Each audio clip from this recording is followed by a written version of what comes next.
ഒരുപാട് പരാജയങ്ങൾ വരുമ്പോൾ നമ്മൾ എന്ത് ചെയ്യും? ഇനി നമുക്ക് രക്ഷപ്പെടാൻ ഒരു വഴിയില്ല എന്ന് കരുതി പത്തി മടക്കി വീട്ടിലേക്ക് മടങ്ങണോ? ഈ ഒരു ചോദ്യം നമ്മൾ എബ്രഹാം ലിങ്കനോട് ചോദിച്ചാൽ എങ്ങനെ ഇരിക്കും എന്നുള്ളതാണ് ഇന്ന് സുഭാഷിതത്തിലൂടെ ഞാൻ ചർച്ച ചെയ്യുന്നത്. അമേരിക്കയുടെ 16ാമത്തെ പ്രസിഡന്റ് ആയിരുന്നു എബ്രഹാം ലിങ്കൻ. നമുക്കറിയാം, പ്രസിഡന്റ് ആകും മുമ്പ് ലിങ്കന്റെ ജീവിതം പരാജയങ്ങളുടെ ഒരു പരമ്പരയായിരുന്നു.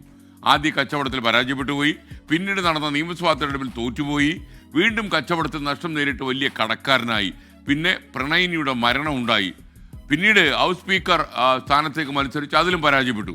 1843-ലും 48-ലും കോൺഗ്രസിലേക്കുള്ള തെരഞ്ഞെടുപ്പിലും 55-ലും 1858-ലും സെനറ്റ് തെരഞ്ഞെടുപ്പിലും അദ്ദേഹം പരാജയപ്പെട്ടു. എബ്രഹാം ലിങ്കൺ എന്ന് വെച്ചാൽ അതിൻ്റെ സമവാക്യം പരാജയം എന്നായി മാറുന്ന ഒരു കാലം. വൈസ് പ്രസിഡന്റ് സ്ഥാനാർത്ഥിയാകാനുള്ള ശ്രമത്തിലും അദ്ദേഹം പരാജയപ്പെട്ടു.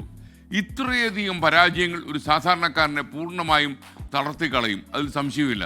എന്നാൽ എബ്രഹാം ലിങ്കൺ തൻ്റെ ലക്ഷ്യത്തിൽ നിന്ന് പിന്മാറിയതേയില്ല. ഈ പരാജയങ്ങളൊന്നും അദ്ദേഹം മാനസികമായി തളർത്തിയില്ല, പിന്മാറാൻ അദ്ദേഹം ഒരുക്കവുമായിരുന്നില്ല.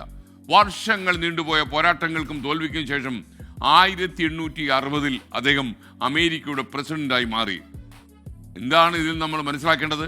എത്ര വലിയ പരാജയങ്ങൾ നേരിട്ടാലും ഒറ്റ ലക്ഷ്യത്തിൽ നമ്മൾ ദൃഢമായി ഉറച്ചു നിൽക്കുകയാണെങ്കിൽ, അതിൻ്റെ പിന്നാലെ കഠിനാധ്വാനവും ഉണ്ടെങ്കിൽ വിജയം നിങ്ങളെ തേടി വരും എന്നുള്ള കാര്യം.